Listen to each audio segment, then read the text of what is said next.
सर्व नवनाथ भक्तांचे नवनाथ भक्तिसारच्या अध्याय 16 मध्ये स्वागत. अलख निरंजन आदेश.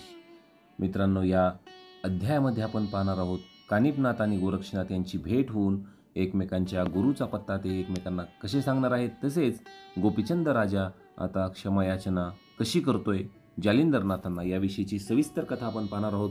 मागील अध्यायात आपण पाहिले की गोरक्षनाथ आणि कानिपनाथ यांची वेगवेगळ्या गुरूंशी भेट झालेली आहे आणि मारुतीरायांचं आणि कानिपनाथांचं देखील युद्ध आपण पाहिलेलं आहे.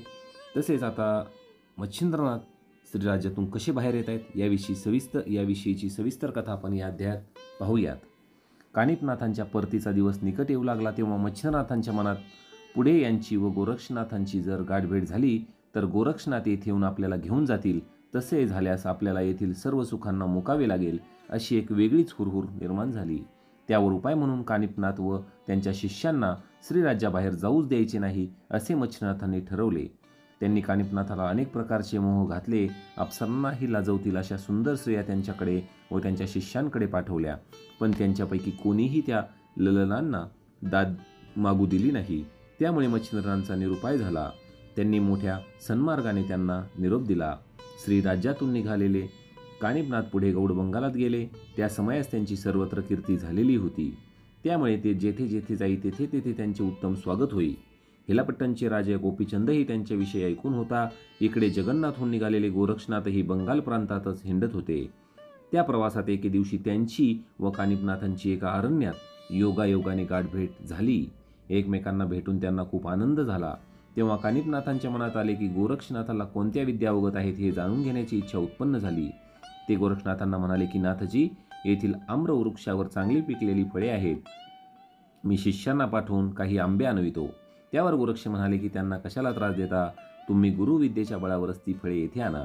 तेव्हा कानिपनाथांनी विभक्तास्त्र व आकर्षणास्त्र यांच्या प्रयोगाने झाडावरील पिकलेले आंबे थेट समोर आणून ठेवले. उपस्थित सर्वांनी त्या फळांवर यथेच्छ ताव मारला. मग गोरक्षनाथांनीही दूरच्या वनातील नानाविध स्वादिष्ट फळे त्या ठिकाणी आणून कानिपनाथांना आपली किमया दाखवली. सर्व मंडळी फळे खाऊन तृप्त झाल्यानंतर गोरक्षनाथ म्हणाले की कानिपनाथजी, या फळांची मजा घेऊन आपण मोठा पराक्रम केला असे नाही.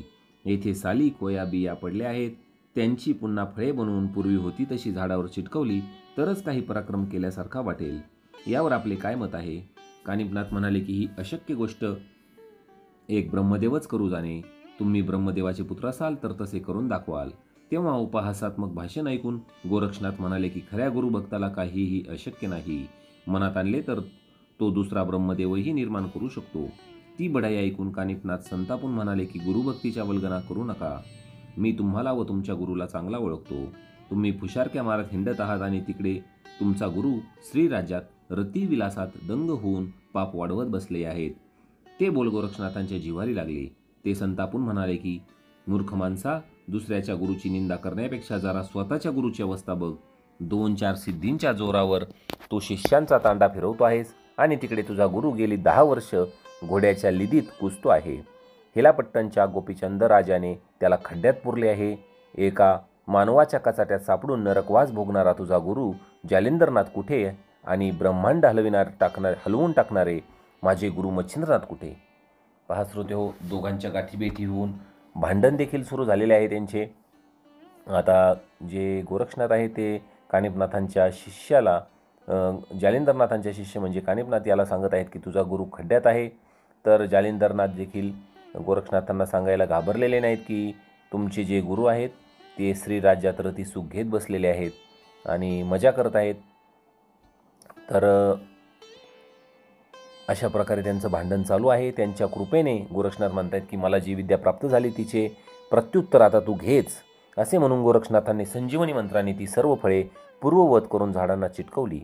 तो अद्भुत प्रकार पाहून कानिपनाथांनी निराभिमान होऊन प्रेमभावाने गोरक्षनाथांना एकदम मिठी मारली आणि गुरुचा ठाव ठिकाणा दिल्याबद्दल त्यांचे धन्यवाद दिले. पहा, जास्त काही अहंकारमध्ये आणून दिलेला नाही. गुरुचा पत्ता गोरक्षनाथांनी सांगितला आहे. त्यामुळे कानिपनाथांना अतिशय आनंद झाला आहे, कारण कानिपनाथ आपल्या गुरु जालिंदरनाथांना शोधतच होते. तेव्हा गोरक्षनाथांनीही मोठ्या आपुलकीने त्यांचा हात आपल्या हातात घेतला आणि मच्छिंद्रनाथांचे वर्तमान सांगितल्याबद्दल त्यांचे देखील आभार मानलेले आहेत. कारण गोरक्षनाथांना देखील माहीत नव्हतं की आपले गुरु मच्छिंद्रनाथ हे श्रीराज्यात आहेत, पण कानिफनाथांची जी गाठभेट झाली होती त्यामुळे त्यांचा देखील फायदा झालेलाच आहे. त्यानंतर एकमेकांचा निरोप घेऊन गोरक्षनाथ आता श्रीराज्याकडे तर कानिफनाथ हे हेलापट्टण गावाकडे निघाले आहेत. आता दोघेही आपापल्या शिष्यांचा पत्ता मिळाल्यामुळे मित्रांनो एकमेकांच्या आपल्या आपल्या गुरुकडे जायला निघालेले आहेत. आता यामध्येच दुसरा टप्पा असा आहे की गोपीचंदाची क्षमायाचना. आता गोपीचंद राजाचं काही खरं नाही, तर आता तो कशा प्रकारे गोपीचंद राजा नाथांची माफी मागतोय त्याची कथा जाणून घेऊया. ज्या दुष्ट गोपीचंदाने आपल्या गुरूंना दुःख दिले, खड्ड्यात पुरले, त्यांना सहजासहजी सोडायचे नाही असा विचार करून कानिफनाथ हेलापट्टण जवळील अरण्यात येऊन थांबले. त्यांचा लौकिक माहीत असलेल्या गोपीचंदालाही त्यांच्या भेटीची उत्कंठा झाली. जालिंदरसारख्या भिकाऱ्याला गुरु न करून आपण योग्य तेच केले. आपल्यासारख्या राजाला असा वैभवसंपन्न गुरु हवा असा विचार करून ते कानिफनाथांच्या भेटीला निघाले. त्यांना पाहून नाथांच्या डोळ्यात अंगार फुलला, पण गुरुची भेट झाल्याशिवाय गोपीचंद राजाला शिक्षा करायची नाही असा विचार मनात आणून ते गप्प बसले. गोपीचंदाने त्यांना वंदन केले आणि सन्मानाने आपल्या राजवाड्यात नेले. तेथे कानिफांचे उत्तम आदरातिथ्य करून राजाने त्यांची स्तुती केली आणि माझ्यावर अनुग्रह करा, मला आपला शिष्य करून घ्याशी विनंती केली. तेव्हा मात्र कानिफनाथांचा राग अनावर झाला. ते रागाने म्हणाले की तू कोणत्या तोंडाने माझ्याकडे अनुग्रह मागतो आहेस? ज्या महात्म्याने माझ्यावर अनुग्रह केला त्याला घोड्याच्या लिदीत तू जिवंत काढून तू माझ्या भावनांशी जो खेळ खेळला आहेस त्या प्रमादाबद्दल अपराधाबद्दल तुला तुझ्या वैभवासह भस्म केले तरी ते प्रायश्चित अपुरे ठरेल. ते ऐकून गोपीचंदाच्या हृदयाचा थरकाप उडाला. कानिफांच्या चरणावर लोळण घेऊन तो वारंवार क्षमा मागू लागला. तेव्हा त्याला अभय देऊन कानिफनाथ आपल्या शिबिरात परतले. ही वार्ता मैनावतीस कळताच तिचेही चित्त उद्विग्न झाले. तिनेही त्यांची चांगलीच कानउघाडणी केली. गोपीचंदाने तिचीही क्षमा मागितली आणि नाथांचा राग शांत करण्याची विनंती केली. त्यांच्या सांगण्यावरून मैनावतीने कानिफनाथांची भेट घेतली आणि नात्याने मी तुमची गुरु भगिनी आहे असे सांगून गोपीचंदावर कृपा करावी म्हणून पदर पसरला. त्यावेळी नाथांनी तिचीही हजेरी घेतली, पण तिच्याकडून सर्व वृत्त समजताच ते शांत झाले. मी तुझ्या पुत्राचे अकल्याण करणार नाही असे वचन देऊन त्यांनी तिला परत पाठवले. मैनावतीने ही गोष्ट गोपीचंदला सांगितली, त्यामुळे गोपीचंद राजाची देखील भीती कमी झालेली आहे. मित्रांनो, या अध्यायात देखील आपल्याला जालिंदरनाथांची म्हणजे जे कानिफनाथांचे गुरु आहेत त्यांची सुटका पाहायला मिळालेली नाही. तसेच गोरक्षनाथ देखील अजून श्रीराज्यात जाऊन थांबलेले नाहीत. आता पुढील अध्यायात आपण पाहूयाच ती कथा की गोरक्षनाथ आता श्रीराज्यात जाऊन मच्छिंद्रनाथांना तिथून कसे सोडवत आहेत, किंवा मच्छिंद्रनाथ हे आग्रह करून गोरक्षनाथांना जास्त दिवस थांबवून घेत आहेत की काय त्याविषयीची कथा. आणि जालिंदरनाथ आता खड्ड्यातून बाहेर कसे निघतात, कानिफनाथ आपल्या गुरूंना कसे काढतात आणि गोपीचंद राजाचे जालिंदरनाथ बाहेर आल्यावर नेमके काय करणार याविषयीची कथा आपण पुढील अध्यायात पाहूयात.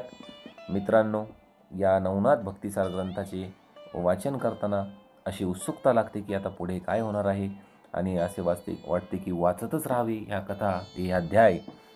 तर त्याची उत्सुकता मी जास्त लांबणीवर टाकणार नाही. लवकरच पुढचा देखील अध्याय येणार आहे. चॅनलवर नवीन असताल तर चॅनलला सबस्क्राईब करा एवढीच छोटीशी विनंती आहे. इथपर्यंत व्हिडिओ पाहिला आहे या अर्थ आपण देखील नवनाथांचे भक्त आहात, त्यामुळे अलख निरंजन आदेश.